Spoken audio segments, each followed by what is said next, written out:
할렐루야. 오늘은 7월 9일 주일입니다. 오늘 말씀은 디도서 3장 4절 5절이고요. 오늘 말씀의 제목은 하나님의 자비입니다. 오늘 말씀을 제가 읽어보면 디도서 3장 4절 5절인데요. 우리 구주 하나님의 자비와 사람 사랑하심이 나타날 때에 우리를 구원하시되 우리가 행한 바 의로운 행위로 말미암지 아니하고 오직 그의 긍휼하심을 따라 중생의 씻음과 성령의 새롭게 하심으로 하셨나니, 이렇게 말씀하고 있습니다. 먼저 여기서 하나님의 자비에 대해서 말씀하고 있죠. 우리 구주 하나님의 자비, 이렇게 시작하고 있습니다. 자비라는 단어는 이제 구약성경 오다가 보면 goodness of heart, 즉 마음이 선하다, 그런 뜻입니다. 즉 자비라는 것은 하나님의 마음이 선하시다 하는 뜻입니다. 자, 지금은 우리가 너무 많이 들어가지고 우리 하나님은 선하시다 그러면 별로 감동이 없습니다.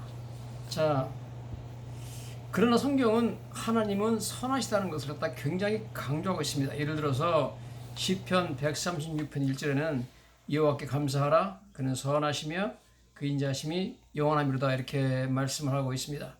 또 예수님께서도 요한복음 10장 11절에 나는 선한 목자라, 선한 목자는 양들을 위하여 목숨을 버리노라, 그렇게 말씀했습니다.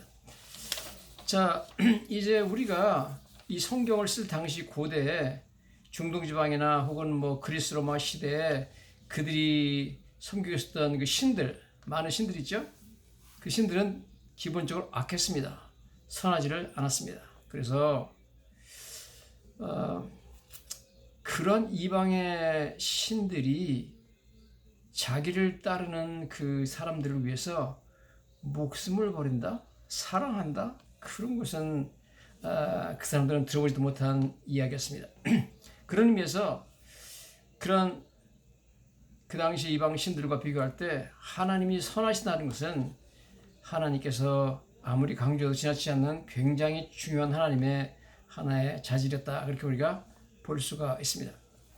특별히 하나님의 그 선하심에 대해서 누가복음 6장 35절에 예수님께서는 이렇게 말씀하고 있습니다. 그는 은혜를 모르는 자와 악한 자에게도 인자하시니라. 아니, 누가 사람이 어떻게 자기 은혜를 모르는 사람한테 선할 수 있죠? 악한 자에게 누가 선하게 될 수 있습니까? 사람은 그렇게 하기가 어렵죠. 불가능하다 봅니다. 자, 그렇기 때문에 하나님께서는 자기가 은혜도 모르는 배은망덕한 사람, 악한 사람에게까지 선을 베풀으시는 너무나 참 귀한 사랑의 하나님이기 때문에 신학자들이 그 하나님의 사랑을 인간이 흉내낼 수 없는 사랑이다, 그래가지고 sovereign goodness라고 합니다. sovereign이라는 것은 주권적이라는 뜻이고요, 하나님만이 하실 수 있는 주권적인 사랑이라고 이렇게 부르고 있습니다. 기본적으로 우리가 보고자 하는 것은 그 당시에 이방 신들, 고대 이방 신들이 얼마나 잔인하고 악하고 잔인했는가 하는 것을 우리는 먼저 보기를 원합니다. 특별히 이스라엘의 바로 오른쪽 옆나라에 살고 있는 모압, 암몬 이런 데서 섬기고 있던 몰록 신이나 그 다음에 밀곰 신, 이런 신들은 굉장히 악하고 잔인했습니다. 그 몰록 신은 그를 따르는, 그를 섬기는 그 신도들에게 자기 자녀를 불에 태워서 바칠 것을 요구했습니다. 몰록 신은 머리는 황소처럼 생겨가지고 뿔이 있고요, 그 다음에 손을 쭉 앞으로 내밀고 있습니다. 쇠로 만들어졌고요, 그 다음에 그 손과 온 몸이 엄청나게 큰 그런 쇠로 만든 그런 신상 전체를 불로 태워요. 그래가지고 불에 벌겋게 달아 있습니다. 그 상태에서 벌린 손 위에다가 그를 섬기는 사람들이 자기 아들, 딸들을 희생 제물로 드려서 그 신의 진노를 달랬습니다. 자, 이렇게 잔인한 것이 그 당시의 신이었습니다. 즉, 그 믿고 따르는 자들에게 생명을 요구했죠. 자녀를 죽이라는 겁니다. 생명을 요구하는 잔인하고 무서운 그것이 그들이 섬기는 신이었는데, 예수님께서는 하나님은 그런 분이 아니다. 나는 너의 선한 목자고 나는 너를 위해서 목숨을 버리는 신이다. 그렇게 말씀하고 있죠. 그렇기 때문에 그 당시 사람들이 와, 그 따르는 자들을 위해서, 섬긴 자들을 위해서 너무 선하셔서 목숨까지 바치면서 사랑하신다. 그런 신이 있다는 것은 너무나 쇼킹한 내용이었기 때문에 그 당시의 문화적인 배경을 볼 때 하나님께서 선하시다는 그런 강조는 굉장히 중요한 포인트가 아닐 수가 없습니다. 그 당시에 지금 우리가 이 편지는 디도서인데요. 디도서는 그레드 섬입니다. 그레드 섬은 뭐 그리스랑 가까운 것이었기 때문에 그 그레드 섬에 있는 사람들은 당연히 그리스 신들을 섬겼습니다. 자, 그리스 신들은 기본적으로 악한 신입니다. 예를 들어서 그리스의 에리스 신이라는 신은 불화와 전쟁을 일으키는 신이었습니다. 전쟁을 일으키고 그 사람들이 믿기를 유명한 트로이 전쟁을 일으킨 신이 바로 에리스 신이다. 그렇게 보고 있습니다. 그 다음에 그들이 섬기는 엔요 신이라는 신은 파괴하는 신이었습니다. 이 신은 제우스 신과 헤라의 딸인데 그 신이 전쟁을 일으키고 파괴하고 많은 사람들이 피를 흘리게 하는 그런 신이었다. 아주 잔인한 신이죠. 그 다음에 데이모스하고 포보스라는 신이 있었는데 이 신은 두려움과 공포의 신이었습니다. 사람들의 두려움과 공포를 심어주는 신이었습니다. 그리스 신입니다. 그리스 사람들은 그 당시에 이 신이 진짜 존재하는 것으로 믿었습니다. 우리처럼 뭐 신화로 보이지 않았습니다. 그래서 그 당시에 그 신의 이름이 데이모스하고 포보스인데 지금까지도 영어 단어에 포보스, 포비아라는 단어가 나오면 공포라는 뜻입니다. 예를 들어서 acrophobia 그러면 고소 공포증이고요. claustrophobia 그러면 밀실 공포증입니다. 즉 포비아가 들어가면 무조건 그 공포거든요. 그 당시 그리스의 사람들이 얼마나 자기들 섬기는 데이모스와 포보스 신을 두려워했는지 전쟁에 나갈 때 그 사람들이 자기들의 그 방패에다가 포보스 신과 데이모스 신의 그림을 갖다가 형상을 그려놓고 그 데이모스 신과 포보스 신한테 기도를 했답니다. 전쟁에 나가기 전에 뭐라고 기도하냐 하면 당신이 공포와 두려움을 주는 신인데 우리한테 전쟁에 공포와 두려움 주지 말고 적군에게 공포와 두려움을 줘가지고 우리가 승리할 수 있게 도와달라고 그렇게 기도를 했답니다. 그 다음에 아파테 신이라는 신이 그리스에 있었는데 이 신은 속임수의 여신이었습니다. 그래서 특별히 사람들을 속여가지고 진리를 믿지 못하게 하고 거짓을 믿게 하는 그런 악하고 사악한 신이었습니다. 그 다음에 에리네스라고 하는 신이 있었는데 이 신은 vengeance, goddess vengeance, 복수하는 여신이었습니다. 사람 이 신을 화나게 하면 복수를 한다는 거죠. 모로스 신이라고 있었는데 이 신은 모로스는 God of Doom, 사람들을 멸망에 빠지게 하는 신이었다. 그렇게 말을 하고 있습니다. 자, 우리가 지금 스타벅스 커피를 마시죠? 그 스타벅스를 보면 그 로고 상표를 보시면 어떤 여자 머리에 무슨 뭐 번쩍번쩍하는 왕관 같은 걸 쓰고 있는 여신인데요. 그리스 사람들이 섬기던 여신 중에 하나 있습니다. 그 신은 뭐 하는 신이냐면 그 신은 항해하는 사람들, 즉 배를 타고 오는 사람들에게 헛것을 보이게 해가지고 환영을 보게 해가지고 그들을 홀리게 해가지고 그들이 암초에 걸리거나 뭐 바위에 부닥쳐가지고 파손시키는 무서운 신이었습니다. 그러므로 이 스타벅스에 나오는 그 스타벅스라는 여신이 그리스 사람들이 섬기던 아주 무서운 신이었어요. 근데 그 스타벅스 사장이 그런 신의 이름을 따가지고 비즈니스를 해가지고 뭐 돈을 많이 벌었는데 그것을 창업한 그 사람은 사탄 숭배자라고 알려져 있습니다. 자, 그러니까 기본적으로 이 이방인들이 섬기는 신들은 좀 악하고 무서운 신이었습니다. 뭐 우리나라 사람들이 섬기는 신들도 보면 좀 더 보면은 귀신들이죠. 남미에도 가보면 잉카 문명의 모든 그 여러 신전들을 가보면 아주 흉측하고 무서운 그런 귀신의 형상들을 새겨놓은 것을 보게 됩니다. 이방 신들은 다 무섭고 잔인하고 사람을 해치는 신들이었습니다. 그러나 여러분 너무 그런 것과 대조돼가지고 우리 하나님은 선하십니다. 지금 오늘 본문 말씀이 바로 그렇게 말씀하고 있죠. 우리 구주 하나님의 자비와 하나님은 자비로운 분이다. 얼마나 감사한 일인지 알 수가 없습니다. 우리 하나님은 기본적으로 선하신 분입니다. 그 마음이 선하신 분이죠. 자, 이러한 하나님의 선하심을 가장 잘 보여주는 스토리가 있다면 바로 예수님이 직접 말씀하신 누가복음 15장에 나타나는 그 탕자의 비유일 것입니다. 우리가 한번 탕자의 비유 누가복음 15장을 한번 제가 읽어보도록 하겠습니다. 누가복음 15장 11절부터 예수님께서 하신 비유 내용이 나오는데 읽어보겠습니다.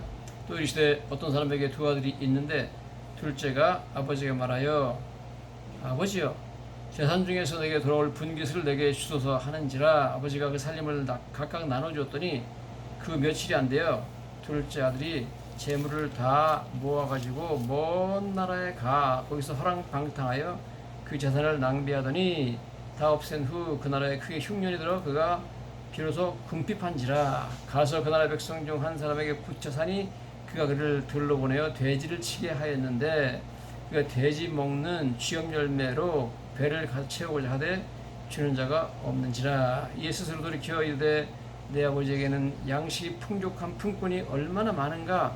나는 여기서 줄여 죽는구나. 내가 일어나 아버지께 가서 이르기를 아버지 내가 하늘과 아버지께 죄를 지었사오니 지금부터 아버지 아들이라 일컬음을 감당하지 못하겠나이다. 나를 품꾼의 하나로 보소서 하리라 하고 이 일어나서 아버지께로 돌아가니라. 아직도 거리가 먼데 아버지가 그를 보고 치근히 여겨 달려가 목을 안고 입을 맞추니 아들이 이르되 아버지 내가 하늘과 아버지께 죄를 지었사오니 지금부터는 아버지 아들이라 일컬음을 감당하지 못하겠나이다 하나 아버지는 종들에게 이르되 제일 좋은 옷을 내어다가 입히고 손에 가락지를 끼우고 발에 신을 신기라. 그리고 살찐 송아지를 끌어다가 잡으라. 우리가 먹고 즐기자. 이내 아들은 죽었다가 다시 살아났으며 내가 잃었다가 다시 얻었노라 하니 그들이 즐거워하더라. 이렇게 말씀이 나오고 있습니다. 자, 예수님께서 이 비유를 하신 그 이유는 누가복음 15장 1절부터 2절을 보면 모든 세리와 죄인들이 말씀을 들으러 가까이 나오니 바리새인과 서기관들이 수군거리되 이 사람이 죄를 영접하고 음식을 같이 먹는다 하더라. 그래서 지금 두 무리가 나오죠. 예수님 말씀 듣고 회개하고 들어오는 세리와 죄인들이 있고 그들과 같이 그들을 영접해주고 그들을 받아주고 환영해주고 그들과 같이 음식을 먹는 그 사람을 비난하는 바리새인과 서기관들이 있습니다. 그래서 오늘 이 비유는 이 탕자의 비유에 아들이 둘이 나오죠. 첫째 아들과 둘째 아들이 나오는데 첫째 아들은 바로 바리새인과 서기관들을 의미하고 있고요. 여기 둘째 아들 탕자는 그 당시 회개하고 예수 믿고 돌아오는 세리와 죄인들을 의미하고 있습니다. 자, 이 비유의 그 올바른 이해를 위해서는 그 당시 문화적인 배경과 관습을 이해해야 됩니다. 그래서 이 방면에서 가장 권위자인 미국의 닥터 케네스 베일이라고 하는 분이 한 30년 동안 중동 지방에 직접 살면서 중동 지역의 그 문화와 풍습을 직접 체험하고 나서 이 탕자에 대한 책을 썼습니다. 그분이 우리에게 굉장한 지혜를 우리에게 주고 있어요. 굉장히 인사이트를 주고 있습니다. 이분의 말을 통해서 우리는 이 비유를 완전히 새롭게 이해를 할 수가 있습니다. 먼저 이분 말씀이 뭐라고 그러냐면 그 당시에 아버지가 아직 건강하게 살아계신데 가서 아버지 어차피 아버지 돌아갈 시간입니까? 그러니까 제가 저한테 먼저 유산을 주세요. 제가 이걸 팔아가지고 어디 먼 나라 가서 살겠습니다. 막 이렇게 말한다는 것 자체가 그 당시 문화로 생각할 수도 없는 그런 죄라는 겁니다. 이것은 아버지에게 할 수 있는 가장 큰 무례한 결례고요.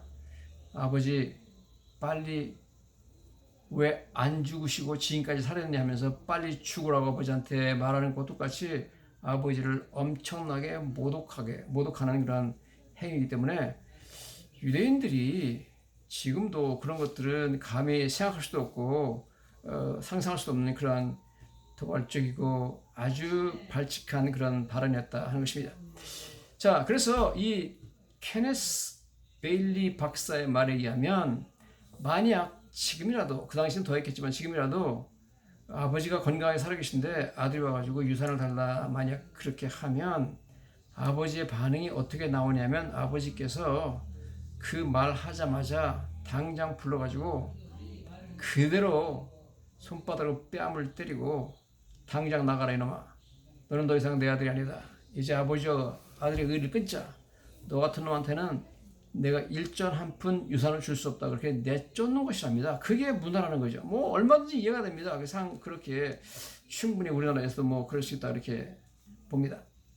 자, 특별히 지금 유산을 달라고 그러는데 유산은 주로 땅이죠. 땅은 지금 우리가 뭐 부동산 소유하는 거랑은 좀 개념이 많이 달라요. 왜냐면 도대체 이 이스라엘 백성들의 땅이라는 것은 하나님께서 여호수아를 통해서 가나안 땅을 정복한 이후에 여호수아가 쭉 줄을 그어가지고 어느 지파는 여기 땅, 어느 지파는 여기 땅 그래가지고 지파별로 저 가문마다 전부 다 배정을 해준 굉장히 중요한 땅이기 때문에 그것을 막 팔아 넘길 수가 없습니다. 대대로 뭐 예수님 당시 여호수아가 예수님 당시부터 1500년 전 사람이니까 1500년 전부터 내려온 가문의 땅이기 때문에 그걸 갖다가 막 팔아버리면 안 됩니다. 그리고 이것을 자기가 너무 극심한 가문, 뭐 기근이나 가난이 찾아와가지고 할 수 없이 팔더라도 자기 가문 친척에만 팔게 되어 있습니다. 언제든지 자기가 돈을 벌면 다시 찾아서 갔다가 가문의 땅이기 때문에 갔다가 찾아와야 됩니다. 그런 땅이고 더군다나 이렇게 땅을 팔아버리고 그 다음에 하나님께서 지키라고 한 약속의 땅을 마음대로 떠나는 것 자체가 하나님께 대한 크나큰 죄다 하는 겁니다. 이렇게 그는 하나님께 먼저 죄를 졌다 하는 것을 우리가 보게 됩니다. 자, 그래서 여러분 우리가 먼저 보아야 되는 것은 이 아들을 이 정말 아버지 키워준 은혜를 모르고 하나님께서 이게 할당해 주니 가문의 그 땅의 이 그 가치를 모르고 너무 은혜를 모르고 고마워할 줄 모르며 그 다음에 악한 이 아들을 뺨을 때리고 당장 내쫓아야 되는데 그 아들의 요구를 들어줬다 아버지가. 그리고 재산을 미상속을 줘가지고 팔아가지고 외국에 나가겠다. 이것은 그 당시 예수님의 비유를 듣던 사람들에게는 도저히 이해가 안 되는 일이었다 하는 것입니다. 굉장히 파격적인 그런 일을 아버지가 하셨다 하는 것을 우리는 보게 됩니다. 아버지가 엄청난 모독을 당했다 이렇게 보는 거죠. 자, 이렇게 동네 사람들이 만약 이 일을 알게 되면 어떻게 반응하느냐? 아니 아무리 그렇지만 어떻게 당신이 아버지로서 아들을 저 못된 놈한테 저렇게 할 수 있느냐? 유산을 물려주고 보낸다니 말도 안 된다. 그렇게 해가지고 동네 사람들이 아버지를 욕하고 그 다음에 동네 사람들이 그 유대 나라에서 하는 의식이 하나 있답니다. 게샤샤라고 하는 의식이 하나 있는데 이게 뭐냐면 동네 사람들이 이렇게 못된 아들을 갖다가 다 동네 사람을 모아놓고 동네 사람 앞에서 너는 이러이러한 죄를 짓고 하나님과 아버지한테 못할 짓을 한 나쁜 놈이다 그래가지고 너 같은 놈은 다시는 우리가 이 동네에 들어오지 못하게 하겠다 그래가지고 동네에서 영구히 추방해서 내쫓는 그런 의식이 있습니다. 의식을 행할 때 그 사람들이 큰 항아리에다가 과일과 그다음에 옥수수 같은 거를 태워가지고 집어넣고 가득 채우고 나서 그거를 항아리를 깬답니다. 여러 집 모여서 깨면서 누구는 영원히 우리 동네에 들어오지 못한다고 추방시켜버리는 의식이랍니다. 이 게샤샤라는 의식을 지금 행해야 되는 그런 상황이라는 거죠. 이게 뭐 있을 수가 없는 그런 못된 짓을 아버지 앞에서 했다. 아버지는 엄청나게 그것으로 말면 엄청난 모독을 당했다. 참 아버지의 품위가 지금 뭐 말없이 떨어지게 되는 이런 너무나 나쁜 악한 일을 했다 하는 것입니다. 자, 결국 그 사람이 돈을 가지고 이제 그 땅을 뭐 누구한테 팔았는지 나오지 않겠습니다만은 뭐 아무한테나 팔았겠죠. 팔고 돈을 가지고 나갔는데 성경 보면 뭐 가서 술 먹고 뭐 창녀들하고 다 탕진해 버렸다는 거죠. 형제라고 하나님께서 그 간 나라에 극심한 가뭄이 들게 해가지고 너무너무 살기가 어려워졌다는 거죠. 그래서 이 사람이 뭐 잡이 없어가지고, 외국인이니까 잡이 없겠죠. 잡이 없어가지고 돼지 치는 그 일을 하게 됐다는 거죠. 자, 유대인에게 돼지를 치는 일은 유대인이 할 수 있는 최악의 잡이었습니다. 최악의 그런 일이었습니다. 왜냐하면 하나님께서 돼지는 부정한 동물로 해서 유대인들은 절대 돼지고기를 먹지 않습니다. 그래서 유대인들은 돼지를 만지도 않고 보려고 하지 않습니다. 그렇기 때문에 여러분, 유대인이 돼지를 친다? 이것은 유대인에게는 치욕적인 일입니다. 유대인은 절대 하지 않는 그런 일이죠. 자, 이런 일을 그 사람이 하게 됩니다. 이 사람이 너무너무 고생하죠. 그 다음에 너무 가물어가지고 먹을 게 없어서 돼지에게 주는 쥐염 열매를 그걸 먹고 지냈다는 겁니다. 돼지랑 똑같이 그렇게 살았다는 거죠. 뭐 돼지랑 같이 살으니까 돼지 냄새 나고 돼지 똥 냄새 나고 뭐 돼지 우리 같이 있어야 되니까 형편없는 더러운 그런, 배고프고 더럽고 뭐 제대로 샤워를 했겠습니까? 뭐 너무너무 더러운 추하고 냄새나는 모습으로 그 사람이 참 떨어질 대로 땅에 떨어지는 모습을 우리가 보게 됩니다. 그래서 그 사람이 이제 정말 회개를 하죠. 내가 하나님과 아버지께 너무 큰 죄를 졌다. 우리 아버지 집에 품꾼들도 나보다는 훨씬 잘 먹는다. 이게 뭐냐? 그래서 아버지께 돌아가자 그렇게 결심을 하죠. 그래서 회개하고 아버지께 돌아가는데 아버지한테 가서 뭐라고 말할까? 아버지, 내가 하나님과 아버지께 정말 큰 죄를 졌으니까 나를 용서하시고 받아주시면 한다면 제가 아버지를 일할 테니까 품꾼의 하나로 생각하시고 먹여주기만 하세요. 이렇게 부탁을 해도 생각하고 그렇게 말하고 연습을 해가지고 아버지한테 돌아가려고 그러죠. 자, 동네를 이제 다시 찾아오는 거 찾아오는데 자기의 그 추한 모습, 더럽고 냄새나는 모습을 동네 사람들이 보는 것 자체가 너무너무 창피한 일이죠. 너무너무 부끄러운 모습이니까. 그런데 놀랍게도 성경에 보니까 하나님이 얼마나 선하신지, 여기 나오는 아버지는 하나님을 상징하죠. 하나님이 얼마나 선하시고 아버지가 얼마나 선한지, 아버지 이 못되고 배은망덕한 자식이 외국에 나가서 고생하고 언젠가는 아무것도 없어서 거지처럼 돌아올 것을 아시고 이 아들을 계속 나간 날부터 몇 년이 되는지 모르지만 매일매일 간절히 기다렸다는 것입니다. 이해가 안 되는 사랑이죠. 여러분, 하나님의 선하심은 도대체 인간의 선한 거는 비교가 안 되는, 이해 안 되는 사랑으로 우리를 사랑하시기 때문에 그 사랑을 인간이 이해할 수 없다는 겁니다. 어떻게 나를 사랑하시는지, 어떻게 하나님이 이런 아들을 사랑하시는지 이해가 안 된다는 겁니다. 자, 기다리고 있습니다. 그래서 밤에 올지 낮에 올지 모르니까 하인들을 시켜서 24시간 동네 오기에서 기다리다가 혹시 남루한 옷을 입고 거지가 다 돼가지고 돌아오는 사람이 있으면 잘 보고 내 아들이면 빨리 나한테 알려달라, 그렇게 얘기를 해놓은 거죠. 그래서 아들이 들어오는데 하인들이 보니까 아들같이 생겼는데 뭐 머리도 못 깎고 수염도 길었고 막 얼굴은 완전히 피골이 상접했고 냄새는 지독한 돼지 똥 냄새 나고 이런 아들이 들어오는데 가까이 가서 보니까 진짜 그 아들이거든요. 정말 몰라보게 변했습니다. 그래서 그 아버지한테 얼른 달려가가지고 아들이 온다고 얘기를 했습니다. 그러니까 성경에 보니까 아버지께서 그 이야기를 듣고 바로 그냥 집에서 뛰어나가죠. 자, 먼저 우리가 여기서 보는 것은 어떻게 이런 아들을 아버지께서 그렇게 매일 간절히 기다릴 수 있느냐, 이해가 안 되는 거죠. 저 여러분들 같은 죄인들을, 은혜를 모르고 악한 죄인들을 예수님 믿고 아버지 품에 들어오도록 하나님은 그렇게 우리를 기다리셨습니다. 자, 그 다음에 이 케네스 베일리 박사님이 하시는 말씀은 지체가 높으신 부잣집 아버지는 절대로 어떤 일이 있어도 뛰지를 않는다는 것입니다. 아들이 온다고 해서 성경 보니까 막 뛰어나갔다는 거죠. 유대인들 아버지가 뛰려면은 보통 유대인들 지체 높은 부잣집 그런 아버지는 발에 끌리는 옷을 입고 있기 때문에 뛰려면 그 발을, 옷을 걷어가지고 말아서 접고 뛰어야 되는데 유대인들 아버지는 절대로 하체를 이렇게 다리를 노출시키는 법이 없답니다. 뉴욕에는 유대인들이 엄청나게 많고 저희들이 살고 있는 동네에서 조금 나가면 유대인 동네들이 여러 군데 있는데 지금도 유대인들은 아무리 더워도 남자들이 까만 모자 쓰고 까만 옷 입고 그 다음에 다리를 절대로 노출시키는 법이 없습니다. 긴 옷만 입죠.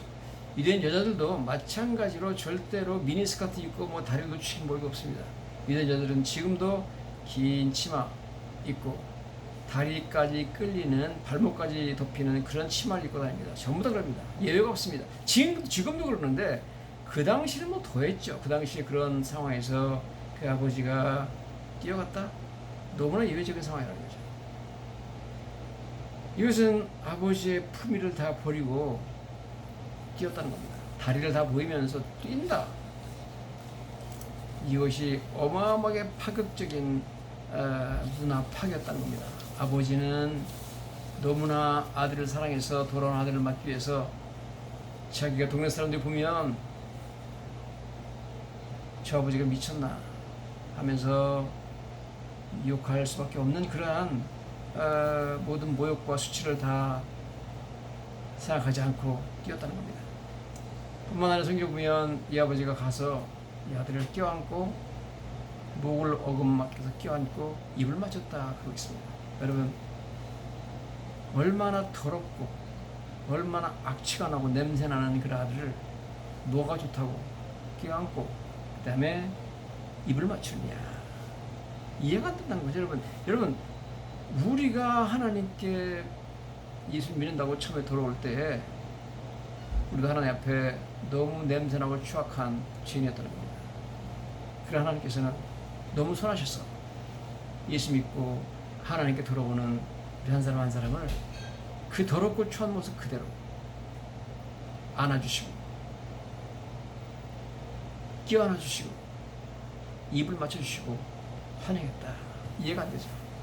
이게 하나님의 선하심. 이걸 그래서 우리가 주권적인 선하심 sovereign goodness라고 말할 수밖에 없는 것입니다.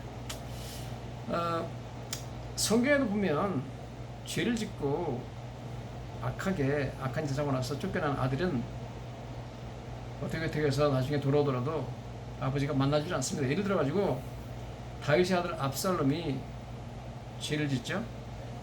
물론 압살롬의 자기 여동생 다말이 자기 형 암논에 의해서 강간을 당합니다. 그래서 앙심 품고 압살롬이 자기 형 암논을 죽이죠. 그런 이후에 형을 죽였으니까 아버지가 알게 되고 아버지 다윗 왕이 너무나 분노하니까 자기가 도망가죠. 자기 어머니 쪽 처갓집이 있는 그스왕 달메에게로 도망갔습니다. 거기 3년 동안을 도망가는데 다윗 왕이 너무나 압살롬을 보고 싶어하는 걸 알고 요압이 가가지고 장군이 가서 압살롬을 데려왔습니다. 데려와가지고 왕이 그렇게 보고 싶어하던 아들 압살롬이 제가 데려왔습니다. 그런데 다윗이 그때 뭐라고 말하냐면 여기 사무엘하 14장 24절하고 28절을 보면 다윗이 뭐라고 하면 내 얼굴을 볼 수 없게 하라 그럽니다. 그리고 2년 동안 안 만나집니다. 여러분 이게 정상적인 그런 유대의 그런 관례의 풍습이었습니다. 너무너무 못된 짓을 하고 나갔다가 돌아온 아들을 절대로 아버지가 만나지 않습니다. 그리고 이 케네스 베일리 박사님의 말에 의하면 만약에 아버지가 특별한 혜택을 풀어가지고 돌아온 아들을 만나준다고 그러더라도 만약 만나게 되면 그 아들은 죄를 지고 나갔기 때문에 집에 돌아올 자격이 없기 때문에 아버지한테 걸어올 수가 없고 땅에서 솔솔 기어서 아버지한테 와야 된답니다. 그럼 아버지가 너무나 차갑게 아들한테 너 이놈 내가 이런 불효를 저지르고 악한 일을 행하고 어떻게 다시 올 수 있냐? 내가 너를 우리 집 품꾼으로 내가 삼아서 일을 시킬 테니까 돈을 벌어서 내가 가문의 땅을 팔고 왔기 때문에 이 가문의 땅을 다시 사서 나한테 바치면 그때는 내가 너를 아들로 인정해주겠다. 이렇게 하는 것이 정상이라는 겁니다. 애정 표현 그런 거는 상상할 수 없다 하는 것입니다. 그냥 받아주기만 해도 이건 뭐 너무 파격적이라는 거죠. 그런데 실제로 이제 이 아들이 들어와가지고 아버지가 그걸 껴안으니까 너무 파격적인 대우 때문에 이 아들은 지금 설설 기어서 아버지한테 갈 거라고 생각하고 아버지가 나를 받아줄까 말까, 아버지가 날 만나주지 않을 거야, 그렇게 생각하고 왔는데 아버지 자기를 받아주니까 너무너무 고마워가지고 아버지한테 그러죠. 연습한 대로 하죠. 아버지, 내가 하늘과 아버지께 너무 큰 진을 얻었으니까 아버지 아들이라 일컬어 받지 못하겠나이다. 그냥 나를 품꾼 하나로 여겨주시고 밥만 먹여주세요. 그렇게 말하더라고요. 그러죠. 그래서 말하는데, 아버지, 내가 하늘과 아버지께 큰 죄를 지었으니 아버지 아들의 일컬어 받지 못하겠나이다. 거기까지밖에 말 못했습니다. 나를 품꾼 하나로 써주시려는 말은 못하고 그 말을 하기 전에 아버지가 무슨 말할 걸 알고, 얘들아 뭐하냐, 내 아들이 죽었다가 살아났으며 잃어버렸다고 왔으니까 잔치를 부르라. 데려다가 샤워시키고 제일 좋은 옷을 입히고 제일 좋은 가락지를 끼워주고 제일 좋은 신발을 입히고 살찐 송아지 잡아가지고 잔치를 하랍니다. 이야, 이건 정말 여러분, 도대체 환영받고 도대체 사랑받을 자격이 전혀 없는 더럽고 추한 죄인이 아버지께 들어왔을 때, 세상의 아버지는 그렇게 안 한다는 겁니다. 다윗왕 같은 사람도 그 자기가 사랑했던 압살롬도 안 만나줘 버렸다니까, 2년 동안이야. 저와 여러분들을 향한 하나님의 사랑이, 선하심이 이렇다 하는 거죠. 그러니까 오늘 우리가 참 성경에서 하나님의 선하심을 말씀하시며 여호와께 감사하라, 그는 선하시며 그 인자심이 영원함이로다 말할 때, 그 선하다는 것이 얼마나 감사한 일인지, 여러분, 우리가 믿는 하나님이 얼마나 선하신 분인지, 여러분, 세상의 무당들과 그 다음에 이방신을 섬기는 사람들은 모두 다 악하고 잔인하고 무서운 신들을 섬기고 있습니다. 우리나라 심청전도 보면 용왕님이라는 그 바다의 신의 분노를 달래기 위해서 처녀를 갖다가 바다에 던져 죽이잖아. 이렇게 여러분, 사람을 죽이는 그런 희생을 요구하는 무서운 잔인한 신들이었습니다.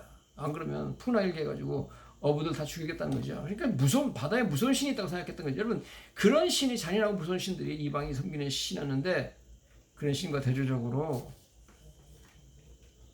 오히려 그 다른 자들을 섬긴 자를 위해서 목숨을 바치는 신, 도대체 은혜를 모르고 악한 자지만 회개하고 들어올 때 추하고 냄새나는 그들을 찾아가서 껴안아주고 입을 맞춰주는 이 신,